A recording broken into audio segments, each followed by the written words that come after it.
इस बीच जो पुलिसकर्मी हैं, जो आए हैं, पैरामिलिट्री फोर्सेस के लोग आए हैं, अब उनका भी सब्र का बांध एक तरह से टूटता जा रहा है। देखिए, जो पत्थर खा के कई चोटें, जो पुलिसकर्मी हैं उनके घुटने में चोटें लग चुकी हैं, पत्थर लग चुके हैं, हेलमेट पहने हुए हैं, वरना कई के सर भी अब तक फट चुके होते, हेलमेट की वजह से बचे हैं। और लगातार कोशिश कर रहे हैं कि लोगों को कंट्रोल किया जा सके, ओवर पावर किया जा सके। हो हल्ला हो रहा है, शोर शराबा हो रहा है, आप सुन रहे हैं। ये बार बार यहाँ पर चूहा बिल्ली वाली स्थिति है कि थोड़ा सा आगे पुलिस जाती है तो वो हावी हो जाते हैं, और थोड़ा सा पीछे जब पुलिस आती है तो अराजकता तो हावी होते हैं और फिर आगे आते हैं। ये देखिए, गाड़ियाँ अभी टूट चुकी हैं पूरी। ये देखिए, गाड़ियाँ दिखाइए, ये कार खड़ी है यहाँ पे, शीशे पूरे टूट चुके हैं, पथराव से पत्थर चले हैं, आगे का भी ये शीशा टूटा हुआ है।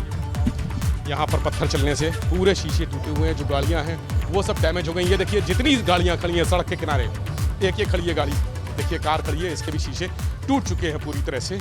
ये सामने एक गाड़ी खड़ी है, उसका भी टूटा हुआ है, पथराव से टूटा हुआ है शीशा। और ऊपर देखिए, छत पे जो लोग हैं, छत पे वो भी पत्थर बरसा रहे हैं। लगातार करीब 1 घंटा होने वाला है जब हम यहाँ पर मौके पर हैं और यहाँ लोग पत्थरबाजी कर रहे हैं, अराजक तत्व पथराव कर रहे हैं, पुलिस पर हावी होने की कोशिश कर रहे हैं। इस मौके से यहाँ सबसे संवेदनशील जगह ये कही जाती है, कानपुर की सबसे मोस्ट सेंसिटिव जोन यहाँ पर कहा जाता है, और यहीं से अराजकता की शुरुआत होती है। हमेशा जो दंगे होते हैं, इन्हीं सब गलियों से दंगाई यहाँ पर रहते हैं और यहीं पर शरण लेते हैं, यहीं छिपते हैं। अगर ये जगह शरण स्थली के रूप में चर्चित है, क्योंकि 1 घंटे से हम अवधेश देख रहे हैं कि यहाँ पर लगातार कोशिश की जा रही है, लेकिन पुलिस अंदर नहीं घुस पा रही है। जो गलियों का माहौल है, वहाँ कोई और जगह होती तो अंदर घुस के अब तक ओवर पावर कर लिया होता, दंगाइयों को, उपद्रवियों को, अराजक तत्वों को पकड़ लिया होता। लेकिन यहाँ पर अंदर घुसने की स्थिति पैदा नहीं हो रही है, क्योंकि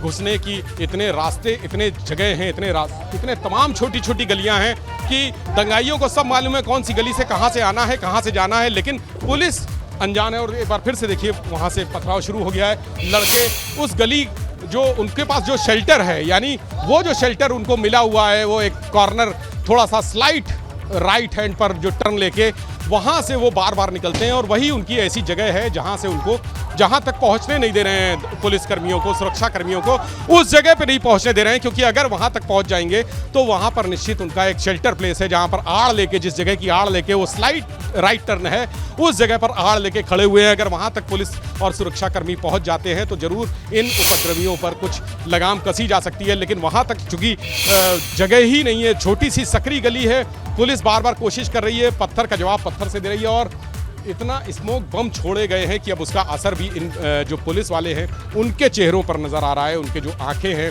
वो जलने लगी हैं, लगातार आंसू गैस के गोले यहाँ पर छोड़े गए हैं, इतना धुआं भरा हुआ है कि जलने लगी आंखें। हमारे कैमरामैन प्रमोद की भी आंखें जलने लगी हैं बुरी तरह से। और लेकिन उसके बाद भी इस स्थितियों में, अराजकता के हालात में, देखिए पत्थर बचाइएगा, तो बहुत अनियंत्रित स्थितियां होती जा रही हैं। बार बार दूसरी तरफ से पत्थर चलते हैं, फिर इधर से पत्थर चलते हैं, और ये लगातार खेल चल रहा है। आधे घंटे से ज़्यादा हो गया जब हम इस गली में हैं। इस गली में दिखा रहे हैं दर्शकों को, नज़ारा दिखा रहे हैं, अराजकता का ये आलम दिखा रहे हैं, जो गुंडागर्दी है, अराजकता है, उसका आलम दिखा रहे हैं। लोग पत्थर बरसा रहे हैं और पुलिस बार बार कोशिश करती है आगे बढ़ने की, लेकिन असफल होके वापस पीछे आना पड़ता है और बैकफुट पर आना पड़ता है, और बैकफुट फिर आगे आते हैं अराजकता। तो फिर एक बार देखिए, माहौल वही बन रहा है कि वो तेज़ी से पत्थर चलाते हुए आगे आ रहे हैं और पुलिस को पीछे हटना पड़ रहा है, क्योंकि फायर पावर इस्तेमाल करने की इजाज़त अभी नहीं है। जब स्थितियां ये लगेगा कि वाकई में हालात बेकाबू हो चुके हैं, तब फायर पावर इस्तेमाल करेंगे। अभी जो एहतियाती कदम होते हैं वो उठाने की कोशिश की जा रही है कि आंसू गैस के गोले दाग कर एक उनसे जो माहौल, एक आंसू गैस के गोलों से उनको विचलित किया जा सके, उनका जो दृष्टि है वो थोड़ी सी धुंधली की जा सके, क्योंकि उसका असर काफ़ी होता है। हमारे ऊपर तो असर हो रहा है, पुलिस वालों के भी ऊपर असर हो रहा है, लेकिन उपद्रवियों की आंखों पर ऐसा लगता है उसका कोई असर नहीं हो रहा है। जिस तरह से वो आंसू गैस के गोले लगातार दागे जा रहे हैं, उसके बीच में खड़े होकर, उसके धुएं के बीच में खड़े होकर वो पथराव कर रहे हैं, उसका असर भी नहीं है। आंसू गैस के गोले जो उसमें गैस निकलती है, उसका भी असर उपद्रवियों पर नहीं है। और फिर से कोशिश ये हो रही है कि आगे चल के ओवर पावर किया जा सके उपद्रवियों को, उन पर काबू किया जा सके, उनको कुछ जो इस तरह के पथराव करने वाले लोग हैं उनको पकड़ा जा सके। लेकिन एक निश्चित जगह है, एक सीमा रेखा सी खींच दी गई है, उसके आगे उपद्रवी पुलिस कर्मियों को, सुरक्षा कर्मियों को बढ़ने ही नहीं दे रहे हैं, क्योंकि उनको मालूम है कि अगर उस लकीर से, उस जगह से आगे बढ़ जाते हैं तो उनका वहाँ पर बचना, उस जगह पर खड़े रहना, उस जगह पर खड़े होकर आड़ लेकर पथराव करना संभव नहीं हो पाएगा और उनको पकड़ा भी जा सकता है, गिरफ्तारी भी की जा सकती है। परिणाम जानते हैं, अच्छी तरीके से सारे परिणाम जानते हैं कि गिरफ्तारी के बाद, पकड़े जाने के बाद उनका क्या हश्र होना है।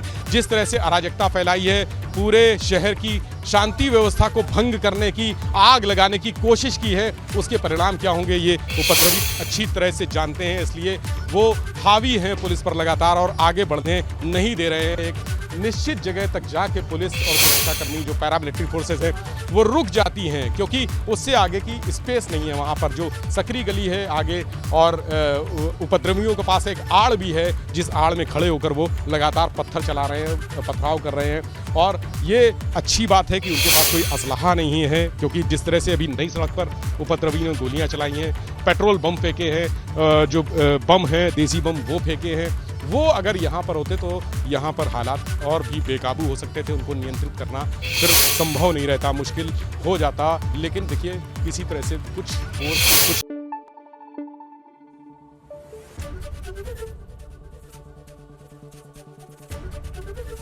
एबीपी गंगा, खबर आपकी, जुबान आपकी।